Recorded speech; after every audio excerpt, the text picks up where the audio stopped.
वसुदेवसुतं देवं कंसचाणूरमर्दनं देवकी परमानंदम कृष्णं वंदे जगद्गुरुम. 11व्या अध्यायाला आपण सुरुवात करतो आहोत. काल प्रस्तावना मांडलेली आहे मी. आता अर्जुनाने हे सगळं ऐकलंय. 10व्या अध्यायात भगवंताची रूपजी आहेत निरनिराळी, ज्या ठिकाणी भगवंताचं अस्तित्व जास्ती प्रमाणात आहे, विभूती सगळ्या. आणि शेवटी भगवंत म्हणतो हे सगळं अंश मात्रानेच मी सगळं जप आपलंय. म्हणजे अंश मात्र जर एवढं प्रचंड असेल तर प्रत्यक्ष भगवंत रूप किती मोठं असणार आहे, किती प्रचंड असणार. प्रचंड शब्दही कमी पडेल इतके असणार आहे, याची अर्जुनाला कल्पना आली. म्हणून तो म्हणतोय या ठिकाणी अर्जुन. पहिला श्लोक आहे, मदनुग्रहाय परमं गुह्यम अध्यात्म संहितम यत्वयोक्तम वचस्तेन मोहोयम विगतो मम. तर अर्जुनाला मोह झाला होता आपल्या सगळ्या नातेवाईकांचा. पहिल्या अध्यायामध्ये की आजोबा आहेत, गुरु आहेत, नातेवाईक आहेत, बांधव आहेत वगैरे वगैरे सगळे. आणि मग त्यांनी तो समोर जे उभे आहेत, खरं म्हणजे युद्धामध्ये समोर उभे असलेला शत्रू असतो, कोणी का असं नाही, पण याला नातेवाईकांचा मोह झाल्यामुळे ते नातेवाईकच दिसत होते आणि म्हणून त्यांचा मोह झाला. त्याला शत्रू वाटले नाहीत आणि तो मोहग्रस्त झाला आणि त्यामुळे निष्क्रिय झाला. मग तो या ठिकाणी म्हणतोय आता अर्जुन की माझ्यावर अनुग्रह करण्याकरता तुम्ही जे काय मला सांगितलं, आतापर्यंत ज्ञान दिलं सगळं, म्हणजे 10 अध्यायामध्ये सगळं, नंतर जो उपदेश केला. कारण दुसऱ्या अध्यायात अर्जुन म्हणला ना, शिष्यस्तेयम शादीमाम त्वाम प्रपन्न, मी शिष्य झालो आता मला उपदेश करा म्हणून. तो तुम्ही मला जो उपदेश केला, माझ्या अनुग्रह करण्याकरता जे मला अध्यात्मविषयक ज्ञान दिलं, त्यामुळे काय झालं, वचस्तेन मोहोयम विगतो मम. माझा जो मोह होता नातेवाईकांचा तो नाहीसा झाला. पण नुसता मोह नाहीसा झाला, पण अजून त्याच्या कर्तव्याची स्मृती झालेली नाही, लक्षात घ्या. कारण मोह नाहीसा झाला तर युद्धाला उभं राहायला पाहिजे. तो काय युद्धाला उभं राहिलेलं नाही, फक्त म्हणतोय की माझा मोह नाहीसा झाला. पण अजून तो योद्धा आहे ही जी त्याची स्मृती आहे की आपण युद्ध करायला पाहिजे समोरच्या कोण उभ्याच्या, ते अजून काही जागे झालेलं नाही. म्हणून दुसऱ्या श्लोकात तो म्हणतोय, भवाप्यविभूतानां श्रुतौ विस्तरशो मया तत्त्वः कमलपत्राक्ष महात्म्यम अपि चाव्यय. तो म्हणते की हे कमलदयल नयना, ज्याचे डोळे कमळाच्या पाकळीप्रमाणे आहेत,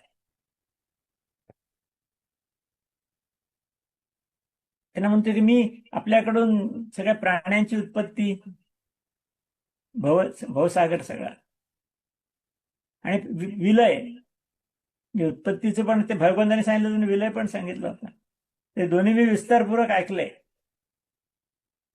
सांगतो मी ऐकलंय, तुम्ही जे काय सांगितलं ते लक्षात आहे माझ्या सगळं व्यवस्थित. त्याचप्रमाणे तुमचा अविनाशी प्रभाव, कारण 10व्या अध्यायात सगळा प्रभाव सांगितला ना भगवंताने, आणि भगवंताचं रूपच मुळे अविनाशी आहे, ते पण मी ऐकलंय, असं तो म्हणतो. मी काय काय ऐकलंय याची आठवण करून, जर मी ऐकलंय सगळं, मला माहिती आहे सगळं, आणि मोह नष्ट झाला त्याचा, ते सगळं त्या याच्यामुळे झालेलं, सगळं ते ऐकलंय, त्यांनी समजून घेतलंय, त्याच्यामुळे झालेलं आहे. नंतर पुढे तो म्हणणार आहे की मला तुमचं रूप दाखवा. सगळ्या विभूतींचं महत्व ऐकल्यानंतर अर्जुन जरा थोडंसं आणखीन उत्साहित झालेलं दिसतंय. आता 3ऱ्या श्लोकामध्ये तो म्हणतोय, एवमेतद्यथात्थत्वम् आत्मानं परमेश्वर द्रष्टुमिच्छामि ते रूपम ऐश्वरम पुरुषोत्तमम. तो म्हणते की परमेश्वर म्हणतोय कृष्णाला, हे परमेश्वरा. लक्षात आलं का, परमेश्वर स्वरूपच आहे. परमेश्वर शब्दच वापरलाय अर्जुनाने या ठिकाणी. हे परमेश्वरा, आपण तुम्ही तुमच्याबद्दल जे काय सांगितलं आतापर्यंत सगळं, की शेवटी अगदी सर्व ब्रह्मांडच आयुष्य मात्रानेच भरलेलं आहे, तर ते आहे, ते खरं आहे. पण असं पण आहे बघा पुढे त्याचं, की तुमचं जे ज्ञान, ऐश्वर, शक्ती, बल, वीर्य आणि तेज यांनी युक्त असलेलं षडैश्वर्य संपन्न रूपाला पाहायची माझी इच्छा आहे. म्हणजे परमेश्वराची 6 ऐश्वर्य सांगितलेली आहेत. षडैश्वर्य असं परमेश्वराचं रूप आहे. त्याच्यामध्ये ज्ञान पहिला भाग आहे, नंतर ऐश्वर्य, नंतर शक्ती, नंतर बल, वीर्य आणि तेज. या शाही गुणांनी याला 6 ऐश्वर्य म्हटले. म्हणजे षडैश्वर्य संपन्न रूपाला मला पाहायची इच्छा आहे. म्हणजे आता कसं त्यांनी ते सगळं ऐकलंय, आता बघायची इच्छा आहे. जे आपण देखील योगासन शिकवताना सांगतो, आधी शाब्दिक वर्णन करा आणि मग प्रत्यक्ष करून दाखवा. जर शाब्दिक वर्णन झालंय आता 10व्या अध्यायामध्ये, आता प्रत्यक्ष दाखवायचंय. म्हणून जे अर्जुन तिचे का भगवंताने सांगितलं जर अविश्वास दाखवत नाहीये, पण पूर्ण विश्वासही नाही असं दिसतंय. कारण तो म्हणतो ना मला रूप बघायची इच्छा आहे. म्हणजे म्हणून म्हटलं की शाब्दिक वर्णनानंतर प्रत्यक्ष गोष्ट बघण्याची त्याची इच्छा आहे असं त्याने व्यक्त केलंय. आणि पुढच्या श्लोकात तो अधिक नम्रपणे सांगतोय आणखी, कारण त्याला कळलंच आता परमेश्वरच आहे साक्षात श्रीकृष्ण म्हणजे. म्हणून पुढच्या श्लोकात तो म्हणतोय की मन्यसे यदि तच्छक्यम मया द्रष्टुमिति प्रभो योगेश्वर ततो मे त्वं दर्शयात मानव व्ययम्. आता या ठिकाणी भगवंताला तो प्रभूच म्हणते बघा, हे प्रभो. कारण उत्पत्ती, स्थिती आणि प्रलय हे सगळं करणारा कोण आहे? तो प्रभूच आहे. त्यामुळे भगवंताला प्रभूही म्हणतात. त्या अर्जुन त्यावेळी तेच म्हणते की हे प्रभो. तर अर्जुन किती नम्रपणे सांगते बघा की माझ्याकडून तुमचं ते जे काय रूप आहे, षडैश्वर्य संपन्न रूप, ते पाहिले जाणं शक्य आहे. आणि शक्य असेल तर, असं तुम्हाला वाटत असेल, मला वाटत नाही असं नाहीये, तुम्हाला वाटलं पाहिजे तर हे योगेश्वर, पुन्हा योगेश्वर शब्द वापरते. हे योगेश्वर तुम्ही तुमचं ते अविनाशी रूप मला दाखवा. म्हणजे आता त्या कळलंय की हा श्रीकृष्ण हा साक्षात परमेश्वर आहे. त्यामुळे तो आदेशवादा काय सांगू शकत नाही की मग सांगा, दाखवा, असं नाही म्हणत तो. उलट माझ्याकडून ते पाहिलं जाणं शक्य आहे असं जर तुम्हाला वाटत असेल, बघा किती नम्रता आली येते. मला वाटून उपयोग नाही, तुम्हाला वाटलं पाहिजे की मी ते पाहू शकेन. असं जर तुम्हाला वाटत असेल तर तुम्ही ते माझं अविनाशी रूप मला दाखवा, असं अर्जुन अतिशय नम्रपणे सांगतोय. आणि हा नम्रपणाच भगवंताला आवडतं. आणि त्यामुळे भगवंताच्या पुढे दाखवणार आहेत सगळं रूप त्याला. आणि शेवटी भगवंतानी म्हटले की देवांना सुद्धा शक्य नाहीये, हे अर्जुना तुला मी तुझी भक्ती पाहून मी तुला हे रूप दाखवलं, असं नंतर म्हणतात त्याची. त्या साक्षात अर्जुनाने आपली भक्तीच प्रकट केली होती. 5वा श्लोक आहे आज. तर भगवान बोलतायत, श्री भगवान वाच पश्य मे पार्थ रूपाणी शतशोत सहस्रशः नाना विधानी दिव्यानी नाना वर्णाकृतीनिच. म्हणजे भगवंतानी मानलंय. अर्जुन म्हणला होता की मला पाहणं शक्य असेल, माझ्याकडनं पाहणं शक्य असेल तर मला तुम्ही दाखवा. तर भगवंत म्हणले ठीक आहे, मी मान्य केलं. म्हणजे या ठिकाणी ते म्हणतायत तू माझी शेकडो हजारो नाना प्रकारची, नाना रंगाची, नाना आकारांची अलौकिक रूपे पहा. भगवंताजी सांगतात की माझी रूप आहेत ती अनेक आहेत, अनेक प्रकारची आहेत, अनेक रंगाची आहेत, अनेक आकारांची आहेत. हे सगळे मी तुला दाखवायला तयार आहे, हा त्याचा अर्थ आहे. सोपा श्लोक आहे अगदी. हे सगळं तू पहा असं भगवंत म्हणतायत. पुढे आणखीन म्हणतायत, पश्चादित्यान वसून रुद्रान अश्विनव मरुतस्तथा बहुन्यत दृष्टपूर्वाणी पश्चाश्चर्याणी भारत. हे अर्जुना आणखीन काय पहा माझ्या रूपामध्ये. तर आदितीच्या 12 पुत्रांना, ती मागे आपली यादी झाली होती, आदिती आणि कश्यप यांची 12 मुलं म्हणजे आदित्य सगळे.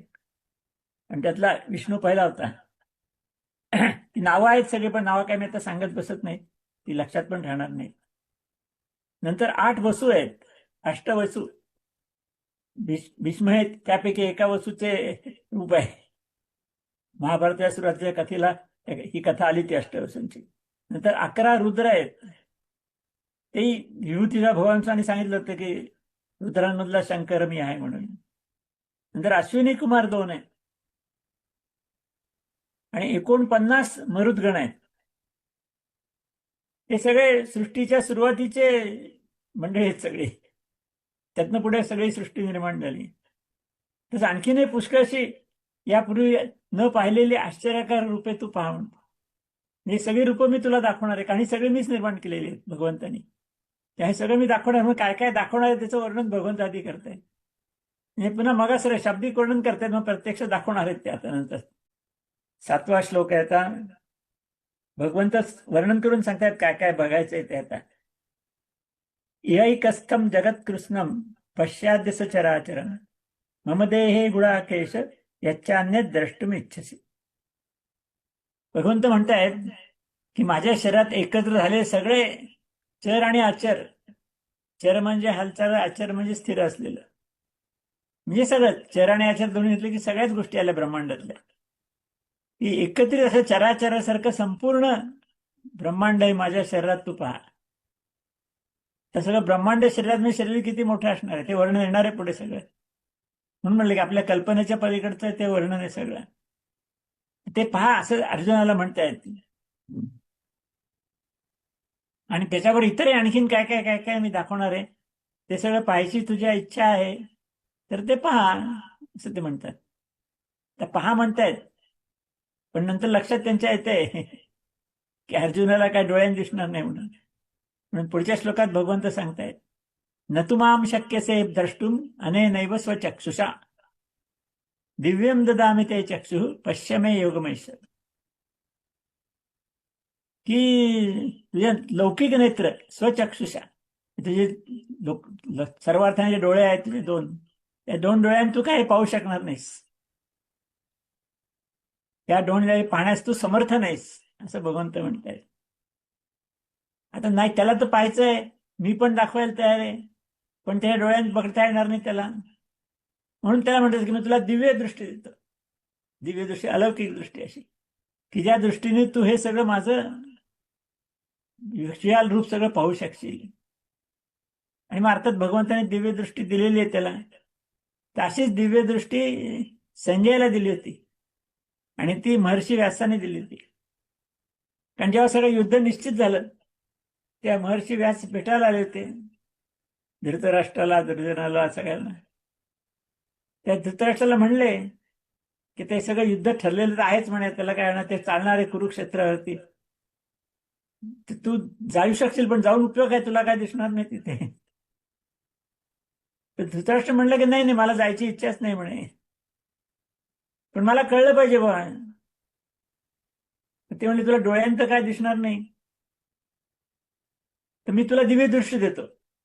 व्यासाने धृतराष्ट्राला सांगितलं होतं की मी तुला दिव्य दृष्टी देतो, तू पहा, इथं बसून पहा, जायचं नाही तुला, इथं बसून पहा.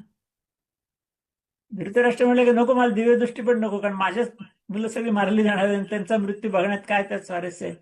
सगळं आयुष्य मी आंधळा घातलं, बघायचं काय ते म्हणे आपल्या मुलाबाळाच्या नातेवाईकांचा मृत्यू बघायचा, मला दिव्य दृष्टी नको. पण मला कळलं पाहिजे तिथं काय चाललंय ते, मी इथं राजवाड्यातच बसणार आहे. मग व्यास म्हणले, हा संजय त्याचा मंत्री बरं का, तो पांडवांच्या मानसिक दृष्टीने पांडवांच्या बाजूचा, पण धृतराष्ट्राचा मंत्री होता कारण तो राज्यकारभारामध्ये भाग होता त्याचा. तर व्यास म्हणले की हे तुझ्या मंत्र्याला देतो मी दिव्य दृष्टी, तो तुला सगळं बघेल, तिथं काय चाललंय ते ऐकेल आणि ते तुला सांगेल. मग ते चालेल म्हणले, आणि म्हणून व्यासांनी संजयला दिव्य दृष्टी दिली. आणि म्हणून हे दोघं हस्तिनापूरला बसले होते म्हणजे दिल्लीमध्ये, आणि युद्ध चाललं होतं कुरुक्षेत्रावरती 150 किलो लांब. तर 150 किलोमीटर लांब होतं. मग ते बघितलं, संजय बघत होता आणि सांगत होता, म्हणून तर सुरुवात झाली ना. धृतराष्ट्र संजयला म्हणतात धर्मक्षेत्र कुरुक्षेत्र समवेता युत्सवा मामा का पांडवाश्चैव किम कुरुत संजय. मग धृतराष्ट्र म्हणतात बरं ते काय चाललंय ते मला सांग. आणि बस मग धृतराष्ट्र हा जो संजय सांगतोय उरलेलं आहे सगळे श्लोक शेवटपर्यंत, मध्ये काय धृतराष्ट्र बोलत नाही, तो सगळं ऐकतोय बस.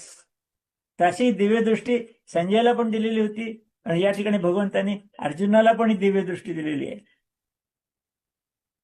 आणि मग दिव्य दृष्टीने तू सगळं पहा.